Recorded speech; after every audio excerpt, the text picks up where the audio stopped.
2000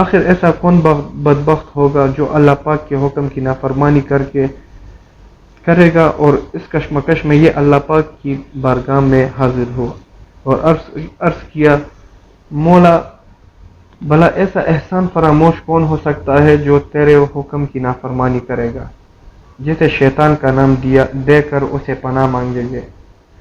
اللہ پاک نے ابلیس کو بتایا کہ ایک ایسا بھی ہوگا جو ہزاروں نعمتیں حاصل کرنے کے باوجود ہمارے ایک حکم کی پیروی نہ کرنے کی وجہ سے دنیا اور جہان میں رسوا ہوگا۔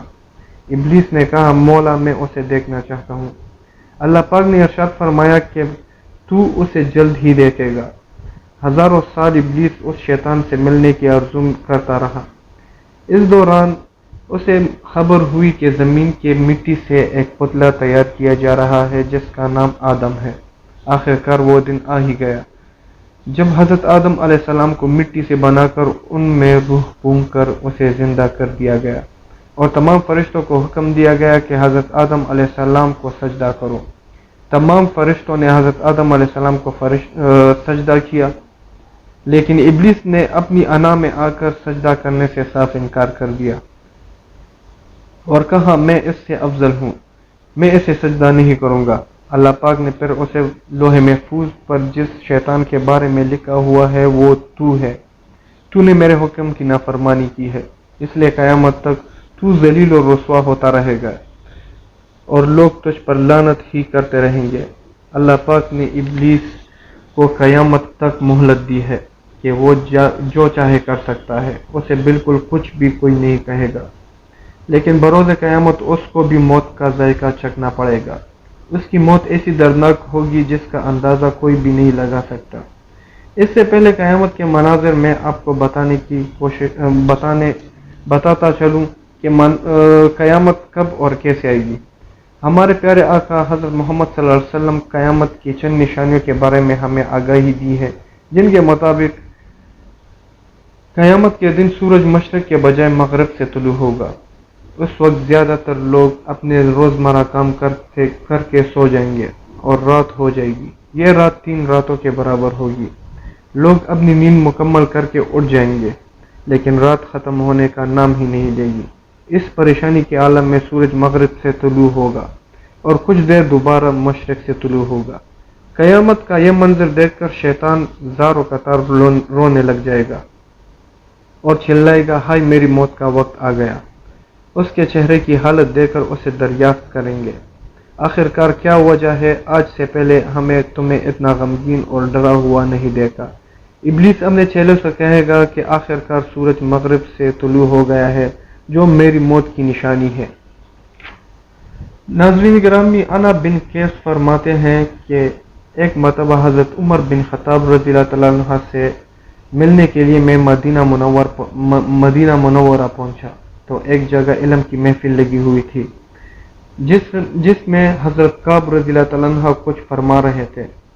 میں بھی کچھ علم حاصل کے ارادے سے وہیں بیٹھ گیا۔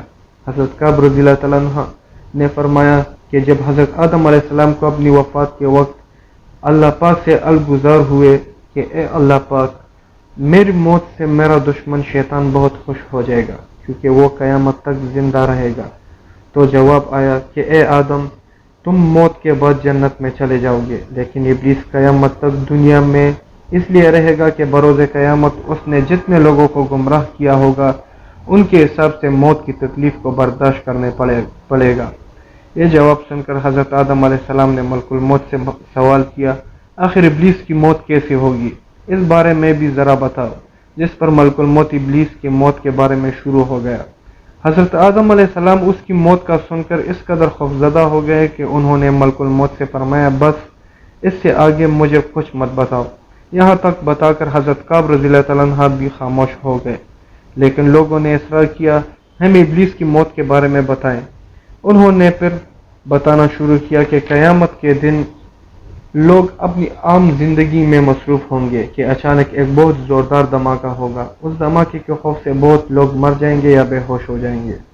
اس کے بعد اللہ پاک ملک الموت سے فرمائیں گے کہ میں تمہاری مددگار فرشتوں کو سب سے زیادہ تمہارا معاون بنایا اور تمہیں ان سب کے برابر قوت اور طاقت عطا فرمائی۔ آج میرے غصے اور غضب کا لباس پہن کر جاؤ اور ابلیس کے ساتھ تمام انسانوں کی اور جناتوں کی روح قبض کر کے لاؤ۔ معزز دوستو، اس موقع پر اللہ پاک کے حکم سے جہنم کے تمام دروازے کھول دیے جائیں گے۔ ملک الموت اپنی غیر و غضب میں اپنے فرشتوں کے ساتھ اس طرح زمین پر اتریں گے کہ اگر عام لوگ انہیں دیکھ لیں تو ڈر کے مارے وہیں پر اپنی جان دے دیں۔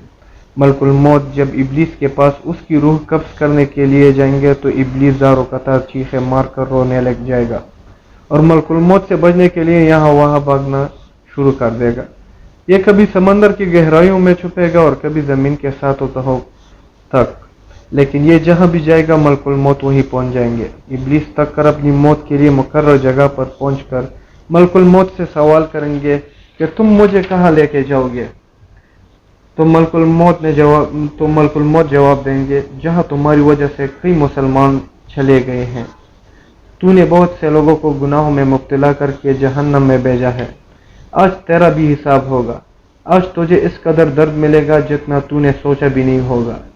تیری روح قبض کر کے جہنم میں جتنے بھی لوگ موجود ہیں ان کے برابر تجھے تکلیف دوں گا۔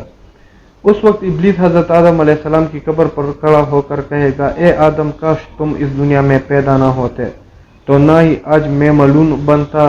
جس جگہ ابلیس کی موت مقرر ہوگی وہ جگہ آج بھی دہکتی ہوگی اور جہنم کی بیڑیاں لگی ہوں گی اور ان بیڑیوں سے ابلیس کو تڑپا تڑپا کر اس کی روح کو قبض کیا جائے گا۔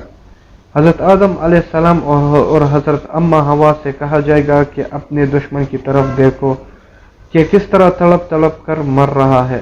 یہ دونوں ابلیس کی حالت کو دیکھ کر شکر کریں گے اور کہیں گے، اے اللہ پاک، تو ہی انصاف کرنے والا ہے۔ تو نے آج ابلیس کو اس کا انجام تک پہنچا دیا اور اس طرح ابلیس کی موت واقع ہو جائے گی۔ دوستو، مجھے امید ہے یہ ویڈیو آپ کو بہت پسند آئی ہوگی۔ ویڈیو پسند آنے کی صورت میں اسے لائک کیجیے گا، دوستوں کے ساتھ فیس بک اور واٹس ایپ پر شیئر ضرور کیجیے گا۔ ہماری حوصلہ افزائی کے لیے کمنٹ باکس میں اپنی قیمتی تجاویز ضرور آگاہ کریں۔